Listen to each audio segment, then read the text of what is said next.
E para começar, eu gostaria de falar de um assunto, vou trazer uma pessoa aqui.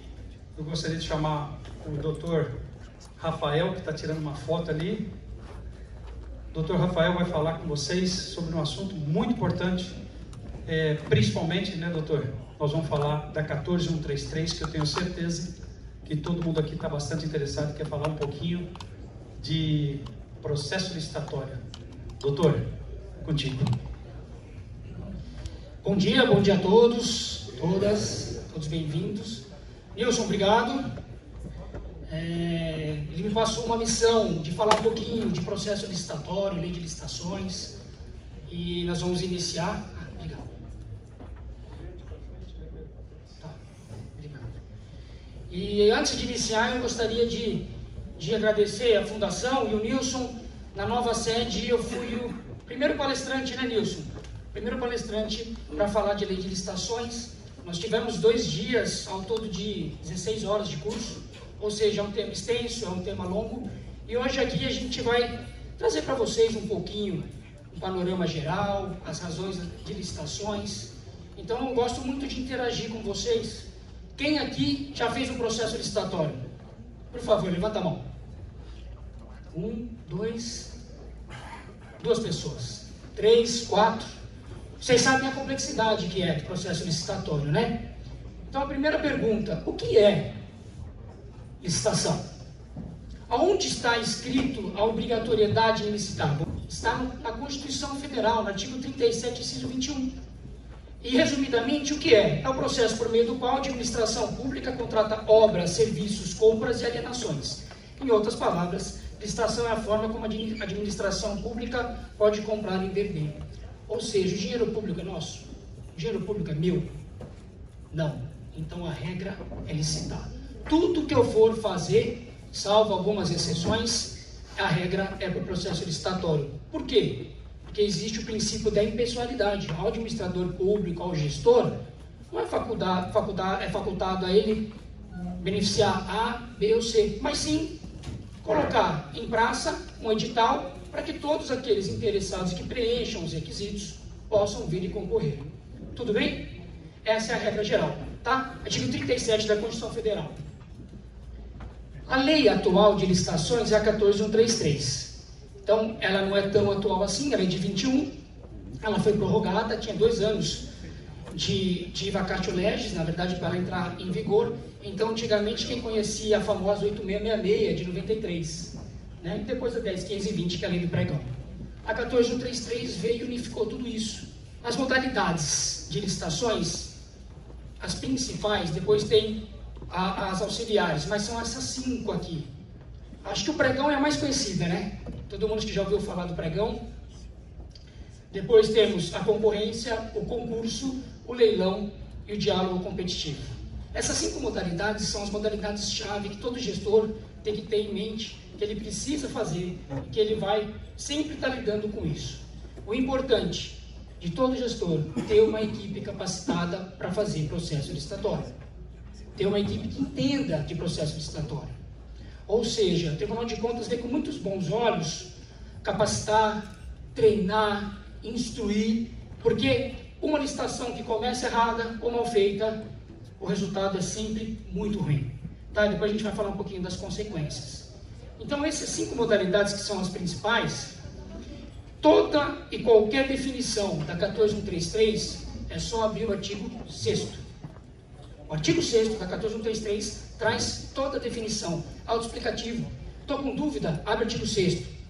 Eu brinco, vou dormir? Dá uma lida no artigo 6º. Um livro de cabeceira, lei de licitações, não é uma boa? Todo mundo gosta de licitação. Mas saibam, gestores e gestoras, a importância do processo licitatório é que vai definir o sucesso do seu mandato. Se eu não consigo comprar, se eu não consigo contratar, se eu não consigo ter um contrato de limpeza pública, de combustível, como é que a minha frota vai andar? Como é que eu vou fazer? Quem aqui é primeiro mandato? Já estão fazendo a transição, correto? Já levantaram todas as informações importantes? Mais ou menos? É um pouco difícil às vezes, né? Conseguir, não é? Então, medicamento. A gente fez uma palestra, né, Nilson, na Fundação. A gente orientou O pessoal só foi de São Paulo, né, Nilson? Aqui do estado, né? Nós orientamos a todos como solicitar e o que pedir, que são os serviços essenciais. Então, eu estou dizendo assim, combustível, manutenção de frota, medicamento, merenda. Como está no seu município? Você vai assumir um município com contrato ativo? Ou extinto? Ou com saldo? Você vai ter que fazer uma licitação. E planejar a licitação é planejar todo o seu mandato. Tá? O planejamento é a palavra da 14133. Então, falando especificamente de cada uma aqui, bem rápido. Quando eu utilizo cada uma, o pregão, aquisição de bens e serviços comuns, obrigatoriamente. Toda vez que eu vou contratar ou comprar algo que seja comum, considerado comum de mercado, a lei fala, comum de mercado, eu vou usar o pregão. A concorrência, já o que não é comum. Especial, bens e serviços especiais. Somado a isso, obras, serviços de engenharia. Tá? A única exceção do pregão, que no artigo 29 fala que eu posso fazer serviço de engenharia comum. É uma novidade. Antigamente, na 10.520, isso não existia. O concurso é para eleger trabalhos técnicos e artísticos, mediante uma premiação. Tá? Vou fazer, agora o carnaval está aí. Quem já planejou o carnaval? Alguém conseguiu planejar o carnaval? Né? Fazer um concurso público, por exemplo, de fantasias, um concurso de temas, por exemplo, trazer a sociedade para perto do mandato, trazer a sociedade mediante uma licitação. O leilão, quando eu vou vender, alienar bens móveis e imóveis, lembrando, imóveis eu tenho que pedir autorização legislativa, mando para a Câmara, tá? Imóveis. Imóveis os inservíveis, às vezes eu tenho dinheiro parado lá, sucateado, e eu tenho que fazer um leilão, tá? Fazer caixa no meu mandato. E o diálogo competitivo é uma modalidade nova que você traz, elabora um edital e traz novas tecnologias ou novas soluções que não tem no mercado. Eu divulguei um dia para uma empresa em que eles conseguiram, já está patenteado isso, eles conseguiram extrair a energia que sobrava de motores. Olha isso. É que eu não vou ter tempo para explicar tudo isso para vocês, mas era fantástico. Era uma novidade. E aí entrava no diálogo competitivo. Tudo bem? Dispensa de licitação e inegibilidade. São dois assuntos bem espinhosos. Por quê? A lei fala, em artigo 75, tá? 74 e 75, que por valor, na lei original, até 50 mil reais eu não preciso licitar. Tá? Que é dispensa de valor. Para serviços e bens comuns. E para obras de engenharia, 100 mil reais. Hoje, um decreto de 2023 já está em 119 e 59 mil. Está anualmente atualizado esse valor. Se atentem a isso. Mas lembre-se que a regra é licitar. Aqui, eu sempre recomendo usar quando você está numa emergência, está num momento difícil, precisa comprar algo, não tem como ficar sem. Faz a dispensa de valor. Mas a lei não nos faculta, por conta disso, fazer de qualquer forma. Segue o rito das cotações, o rito da formalidade, o rito da publicação, tá? Tudo normalmente. E aí sim, a gente tem a dispensa de valor e a lei também taxativamente coloca alguns casos em que a gente pode deixar de fazer a licitação, tá? Por exemplo, quando você vai contratar algo militar, então eu posso fazer por dispensa, tecnologia nacional, então tem um rol taxativo. Já a inegibilidade é quando há ausência de competição.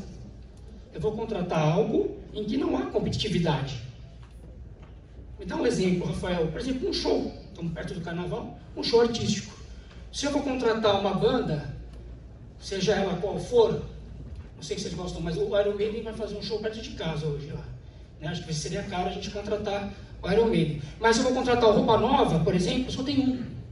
Então, inegibilidade. E aqui é um problema, porque a gente tem que saber instruir um processo de inegibilidade. Não é só contratar, mas é ver preço de mercado, juntar notas fiscais, comprovar que o valor está dentro do que naturalmente é contratado. Nós tivemos um caso de um artista recente que está sendo investigado por um contrato muito grande, né, em um estado diferente do estado de São Paulo.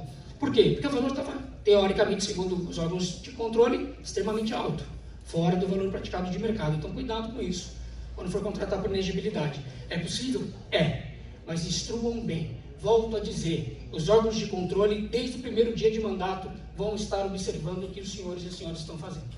Não pensem que não. Fala, mas eu peguei assim, Rafael, já estava assim. Qual providência tomou? que você fez? Tá? Não pode deixar, a omissão não vale. Até porque a gente só pode fazer tudo que está previsto em lei quando a gente está na administração pública. Diferente do mundo privado, que a gente só pode, não faz o que a lei não proíbe, né? Então, essa é a grande verdade. Tá? Então, dispensa de licitação e elegibilidade, a gente tem vários tópicos. Eu fico 4 horas falando disso no curso, né, nos cursos que nós ministramos, porque é bem longo, é bem extenso, mas eu queria trazer para vocês a possibilidade que tem na lei sobre isso. Tá? Plano anual de contratações. Quem faz compra em supermercado aqui?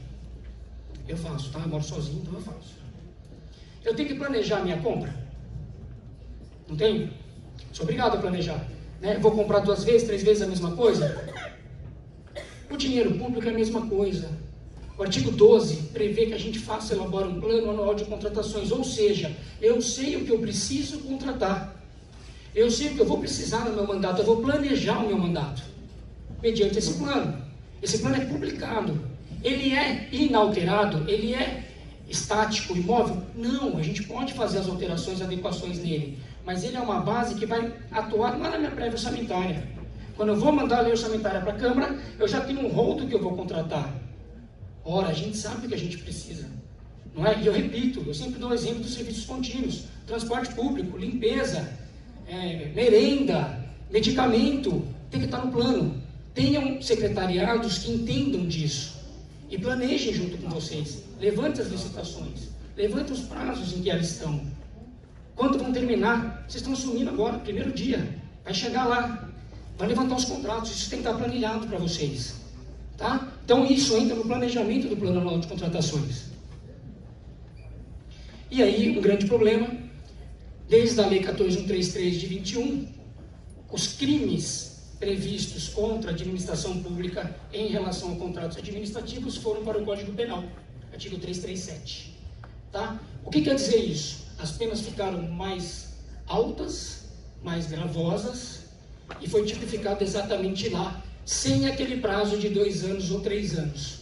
Tá? Já está vigente. Eu sempre ressalto 2 crimes que sempre vêm à cabeça: dispensar licitação, reclusão de 4 a 8. O que isso quer dizer? Se eu não licitar, ficar dispensando licitação, lembra dispensa de valor? Fala, mas não tem tempo, porque daí a gente entra no Instituto de Emergência Fabricada. Alguém já ouviu falar disso? Emergência fabricada é quando o gestor público deixa de realizar os seus atos, ou seja, ele tem um tempo para realizar, ele vai postergando para depois ter que contratar sem licitação. Isso o tribunal rechaça, o TCU é muito nítido nisso, tá? Muito claro isso. Então aí eu vou e faço uma dispensa emergencial, que está na lei. Só que vai falar, cadê o seu planejamento? Cadê o plano anual de contratações? E aí você pode imputar em crime. Tá? Dispensar a licitação. E fraude à licitação também é um crime pesado, de 4 a 8, quando o nosso gestor, ou seja, quem está lá na ponta, recebe mercadoria diversa, recebe menos do que está contratado, ou seja, muda o contrato, frauda o objeto do contrato, a obra é feita de outra forma e assim sucessivamente. O Código Penal está aí e as penas são realmente severas. Isso pode acarretar inúmeros prejuízos até eventual perda do mandato. Então, com isso, qual que é a grande ideia aqui que eu deixo a vocês e a recomendação? Planejem o mandato. Saibam o que vão fazer. Vocês têm plano de governo, os senhores e as senhoras têm plano de governo, correto? Já está descrito lá. Vamos licitar. Tenham uma equipe séria, comprometida e treinada. Se precisar, se valham sim de profissionais externos, não tem problema. Vários profissionais que atuam no mercado, que sabem acompanhar muito o Tribunal de Contas do Estado de São Paulo, de vocês, de TCU, não capacitações, isso é muito bem visto. Por quê? Porque isso vai qualificar o meu mandato, viu, Rodolfo? Vai qualificar, vai deixar o meu mandato mais seguro. Toda contratação feita, planejada, iniciando correto, eu vou ter um final correto. Eu vou ter o objeto que eu preciso. Qual que é a finalidade? O interesse público. É minha cidade estar com o serviço em dia, oferecer uma boa saúde, uma boa educação de qualidade, e assim sucessivamente. Tá? Essa era a mensagem que eu queria passar com vocês. Estou com o meu tempo quase estourando aqui, poderia falar um pouquinho mais, mas tenham em mente, e muito pela própria fundação, precisando de algo, a gente está aqui à disposição para ajudar, auxiliar, orientar, recomendar, porque eu tive 15 anos de prefeituras, como secretário de Justiça, chefe de gabinete, secretário de governo, e a gente sabe que o mandato ele é árduo, mas quando você chega ao final, olha para trás e conseguiu planejar, conseguiu executar, satisfação é muito grande. Pessoal, muito obrigado, tenham todos um bom dia. Obrigado, meu querido.